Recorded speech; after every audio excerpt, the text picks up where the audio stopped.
Salut les geekos, j'espère que vous allez tous très bien. Aujourd'hui je vous propose de vous présenter mes nouveaux insectes, ma nouvelle installation. Parmi mes insectes, des animaux géants comme celui que j'ai juste là sur ma main. Je vous en parle dans quelques minutes. Mais du coup, avant de vous parler des animaux, je vais vous présenter ma nouvelle installation. C'est parti. Donc voilà ma nouvelle installation pour les insectes. Il y a au total 6 reptibriges, donc 2 petits, 2 moyens et 2 grands sur le côté. Regardez juste ici. Voilà, donc juste là. Alors ils sont pas encore tous remplis avec des animaux parce qu'il y en a encore qui vont arriver dans les semaines qui viennent. Pour ceux qui connaissent pas les reptibriges, c'est des sortes de terrariums totalement grillagés. Au fond, au-dessus, sur les côtés et même devant. Voilà. Il y en a même, on peut même rajouter des tiroirs au fond spécifiques parce que devant, on a des trappes comme ça. Regardez, on peut ouvrir comme ça. Et ensuite faire basculer et tirer le tiroir dehors. Moi j'ai pas les tiroirs. Alors c'est des produits que j'ai commandés. Si un jour vous en cherchez, en fait faut vous tourner vers un spécialiste des insectes ou des reptiles parce que y a que chez eux qu'on peut en trouver. Alors concernant les lumières qu'il y a dedans, vous voyez que j'ai mis des petites lumières pour chacun des reptibriges, chaque animal. Faut savoir que c'est pas quelque chose de 100% obligatoire pour les insectes comme les phasmes, mais moi ça me tenait à cœur. Les lumières que j'ai utilisées, c'est celle-ci, c'est des lampes de chez Aqualed. Je vous mets le lien dans la description. En fait ça tient avec un aimant. Vous voyez, ça c'est la lampe. L'aimant vient se coller contre, comme ça, paf. Et ensuite la lampe on peut la tordre comme on veut. Donc si vous avez un petit aquarium ou un flexarium, un petit terrarium, peu importe, chez vous, vous pouvez très bien le fixer par l'arrière ou par le dessus comme moi j'ai fait, et en plus elle est ultra fine. Concernant la connexion, c'est une connexion USB, mais venez je vous montre de plus près. Donc pour les connexions, elles sont toutes branchées en USB, et après avec ça je peux choisir d'allumer ou d'éteindre chacune des lumières, voilà. Et du coup je peux faire ça avec chaque lampe comme je veux. Je peux éteindre lui et après je peux aussi décider de tout allumer. Alors concernant les tailles, j'ai 2 small, 2 medium et 2 larges. Alors de tête, les small c'est 40 cm de long, 40 cm de profond et une soixantaine de centimètres de haut. Les mediums c'est également 40 et 40 mais la hauteur c'est 75 de haut. Et pour les larges, les plus grands c'est 45 par 45, donc 45 de large, 45 de profond et 90 cm de haut. Alors je vous en ai pas parlé mais quand ça arrive c'est dans un carton et c'est ultra simple à monter. Moi personnellement j'ai peut-être mis on va dire 5-10 minutes mais tout est hyper bien noté, c'est hyper simple. En toute franchise c'est très simple. Maintenant que vous avez vu les installations, on va parler de ce qu'il y a dedans, c'est-à-dire les animaux. Alors pour commencer, dans un des grands reptibriges, j'ai les fameux phasmes géants ailés qui sont juste ici. Donc c'est des Eurycnema versirubra. Alors ça c'est la femelle, elle est simplement énorme. Elle n'est pas encore totalement adulte parce qu'elle n'a pas encore des gels, mais elle fait déjà une vingtaine de centimètres. Et du coup le mâle il est là. Hop, il va vouloir se promener. Donc le mâle qui a quasiment le même âge, regardez la différence de taille, je vais le mettre juste à côté. Il est tout petit par rapport à la femelle. Alors je sais que quand je vous en parle comme ça a l'air ultra cool et tout, mais attention, c'est un phasme qui est à un niveau d'élevage compliqué. C'est-à-dire que c'est pas du tout facile de l'élever. Et il y a plein de raisons à ça. Une des premières raisons, c'est ce qu'il va manger. Effectivement, concernant la nourriture, eux, ils vont manger une grande partie d'eucalyptus. C'est cette plante que vous voyez. Donc déjà, faut en trouver et quand on achète, ça coûte très cher. Alors certains Eurycnema mangent aussi de la ronce. C'est ce que j'ai essayé de moi mettre en place avec les bébés que j'ai. Parce qu'effectivement j'ai aussi des bébés, regardez. Voilà, ça c'est un bébé Eurycnema et j'en ai plein là-dedans.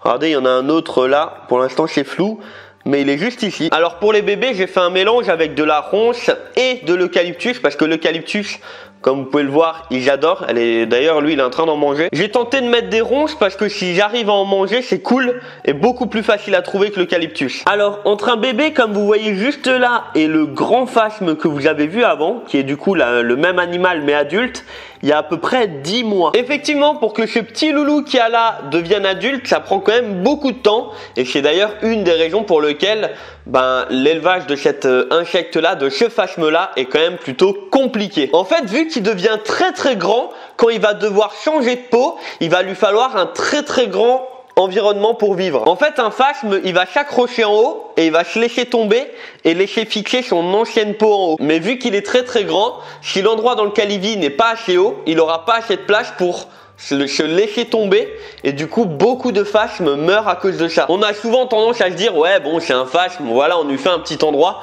mais il y a des choses auxquelles il faut penser. Vous voyez par exemple ça c'est une feuille d'eucalyptus et en fait c'est une feuille qui est très très épaisse et en fait vu que la feuille elle est hyper épaisse autour, il y a énormément de phasmes qui n'arrivent pas à la manger parce qu'elle est beaucoup trop dure. Du coup comme vous pouvez le voir, moi j'ai coupé des bouts en fait de la feuille pour en faire sortir un peu la sève, les sucres qu'il y a dans la feuille pour nourrir les phasmes. Et ça, si un jour vous avez des bébés phasmes, je vous conseille vraiment de couper autour pour pouvoir leur faciliter le fait de manger la feuille mais aussi de prendre les nutriments qu'il y a à l'intérieur. C'est avec ce genre d'astuce qu'on arrive à avoir un élevage qui fonctionne. Le problème c'est qu'on peut pas le deviner comme ça prend soit de l'expérience, donc du temps, soit faut avoir des gens qui nous le disent. Ça a été mon cas par exemple. Et dernière information sur ces phasmes là, la femelle adulte elle va pondre jusqu'à 500 œufs. Elle en pond 2-3 tous les jours et ça pendant quand même pas mal de semaines, pas mal de mois. Malheureusement sur tous ces œufs il y en a très peu qui deviennent adultes pour les raisons que je viens de vous citer. Sans oublier aussi le fait que dans la nature il y a des problèmes de nourriture, d'humidité et aussi des prédateurs comme les oiseaux par exemple. Alors maintenant je vais vous présenter des Peruphasma sultei. Alors je me méfie parce que c'est des phasmes qui aiment bien se barrer de partout. Alors le voici, c'est un petit phasme qui vient du Pérou et qui est plutôt facile à élever mais qui aime bien se promener partout. Il reste jamais en place. Comme vous pouvez le voir, il vient de se barrer. Il est juste ici et du coup eux ils deviennent beaucoup moins grands. Alors concernant l'élevage des petits Peruphasma, il est beaucoup plus simple. Ils vont manger du troène, ce qui est beaucoup plus courant chez nous, en tout cas en France. Pareil, je vous conseille la même technique, le tour des feuilles, je vous conseille de le couper un tout petit peu pour avoir la partie un peu plus molle et les sucres de la feuille pour nourrir les phasmes. L'élevage en soi est beaucoup plus facile. Alors c'est un phasme totalement noir avec les yeux jaunes comme vous pouvez le voir et en termes de taille il est beaucoup plus petit, il va faire entre 4 et 7 cm. 7 cm c'est plutôt pour les femelles qui sont beaucoup plus grandes. Et ensuite pour finir un élevage aussi un peu plus compliqué, c'est en fait l'élevage des Pseudophasma subapterum. C'est un petit phasme qui vient du Venezuela, regardez-le, on va essayer de le voir, voilà il est juste ici. Il est tout petit pour le moment encore, ils sont pas encore adultes. Quand ils seront adultes, ils auront des petites ailes rouges. Et ça, c'est vraiment hyper mignon. Alors à filmer, c'est pas facile, mais on peut voir que déjà, au niveau du dos, ils se préparent à avoir des ailes. C'est des animaux que j'adore observer. Ils mangent également du troène, comme l'espèce que je vous ai présentée juste avant. Et l'élevage, il est un peu plus compliqué parce que souvent, ils ont du mal à s'alimenter. Donc moi, en ce moment, je les surveille. Au total, j'en ai 6, mais ils sont très très bien cachés. Alors c'est quelque chose que je vous ai pas dit, mais comme vous pouvez le voir, je mets énormément de nourriture là où ils vivent. Même si jamais de la vie, ils mangeront tout ça, surtout vu leur taille et vu le nombre qu'ils sont. Il y en a à peine 6 dedans et ils font cette taille là. Mais c'est hyper important qu'ils aient énormément de nourriture parce que sinon ils vont pas la trouver. Donc les petits conseils que j'ai à vous donner, c'est en mettre énormément. Que la nourriture touche les parois. Voilà, touche les parois parce que souvent ils vont se promener sur les parois et c'est là qu'ensuite ils vont trouver la nourriture. Si vous mettez un pot en plein milieu, jamais ils pourront l'atteindre en sautant, ça marche pas. Ils sautent pas du tout, c'est pas des sauterelles. Donc du coup, il faut vraiment que la nourriture colle les parois à un maximum. Regardez, comme vous pouvez le voir, il y en a un juste ici là, il vient de se barrer. On voit encore un petit bout. Il vient de partir et il longe les parois. Donc les feuilles qui sont collées contre, ça ils adorent. C'est vraiment un kiff pour eux quoi. L'idée de cette vidéo, c'est pas de vous faire un tuto sur un animal en particulier, mais de vous expliquer pourquoi j'ai fait comme ça et quels animaux sont à la maison maintenant. Pour faire un petit brief, il y a 4 choses auxquelles il faut absolument penser quand on prend des phasmes. La première chose à penser, c'est que l'endroit où va vivre l'animal doit être assez haut. 2 fois la taille de l'animal minimum en hauteur. Comme ça, quand le phasme va se laisser tomber lors de sa mue, il pourra vraiment se laisser tomber. Si l'endroit où il vit est pas assez haut, il va rester bloqué dans sa mue et finir par mourir. Deuxième information très importante, le côté aéré de là où ils vont vivre. Effectivement, souvent on entend parler que l'endroit où vivent les phasmes doit être très très humide, mais c'est pas forcément vrai. Pour ma part, je vaporise 1 à 2 fois par jour, mais tout est totalement aéré. Ce qui est surtout très important, c'est qu'ils puissent trouver à boire sur les feuilles et que le fond soit humide. Ça, c'est vraiment important. Ça va créer une humidité petit à petit ambiante, façon de parler, dans l'endroit où ils vivent. Si le milieu est trop fermé et trop humide, ça va créer des moisissures. Les plantes vont aussi finir par mourir parce qu'elles vont être dans un environnement pas adapté, ce que vous donnez à manger, donc vous allez devoir changer à manger tous les jours et les animaux finiront par mourir à un moment ou à un autre de toute façon. N'oubliez pas que dans la nature, tout est aéré, il y a du vent, il y a plein de choses, donc c'est totalement normal. Pour certaines espèces de vaches, on met même des petits ventilateurs pour créer un effet de vent et d'aération parce qu'ils en ont besoin pour vivre et se reproduire. Alors imaginez-vous. La troisième chose, c'est éviter d'avoir des parois en verre. Je sais que ça se voit pas bien, mais tout ça c'est grillagé. Si vous mettez une paroi en verre et qu'après vous humidifiez, il y aura des gouttes d'eau qui vont perler sur le verre et quand votre vache va se promener, en fait, il va pouvoir avoir un effet ventouse avec l'eau et le verre, ce qui fait qu'il restera collé à votre paroi en verre et finira par mourir parce qu'en fait, il est resté collé. Le même principe qu'une ventouse sur une paroi en verre avec de l'eau, hein, tout simplement. En fait, il reste vraiment collé. Alors pour les phasmes bâtons, ça peut arriver, mais c'est rare. Mais pour un phasme feuille, comme vous pouvez voir juste ici, il a une énorme partie plate à l'arrière. Si lui, il se promène sur une paroi en verre, et cette partie-là peut rester collée.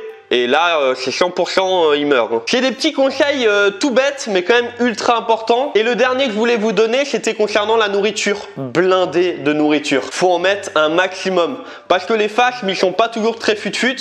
Ils vont pas chercher très loin ou ils vont pas comprendre où il y a de la nourriture.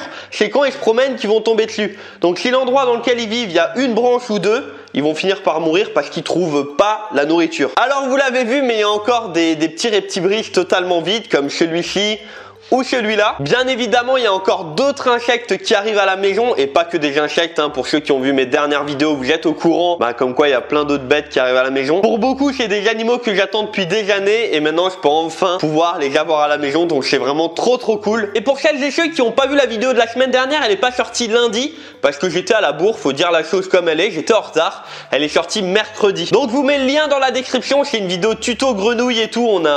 C'est une vidéo qui dure, qui est géniale. En fait, elle est incroyable et franchement, s'il vous plaît, allez la voir. Je vous mets le lien dans la description pour aller la voir. Tiens encore à vous remercier parce que ces dernières semaines, j'ai des encouragements de partout. J'ai des encouragements sur les vidéos, j'ai des encouragements sur Instagram, enfin vraiment partout et ça, je le dois qu'à vous. Pour info, on est bientôt 10 000 sur Instagram. En quelques semaines, en 2 semaines et demie exactement, on est maintenant plus de 30 000 sur mon TikTok. Donc je vous mets le lien de mon TikTok aussi dans la description. D'ailleurs, il y en a plein qui m'ont découvert ou redécouvert grâce au live et du coup qui sont maintenant sur mes vidéos. N'hésitez pas à me faire un petit clin d'œil dans les commentaires. Et puis voilà, c'est juste incroyable. N'oubliez pas de vous abonner, de bombarder les likes s'il vous plaît. Bombardez les likes au maximum. Et moi je vous dis à lundi prochain pour une nouvelle vidéo. Et en attendant, retrouvez-moi sur tous mes réseaux. C'était Luc de chez Eubléfaris. Salut les geekos!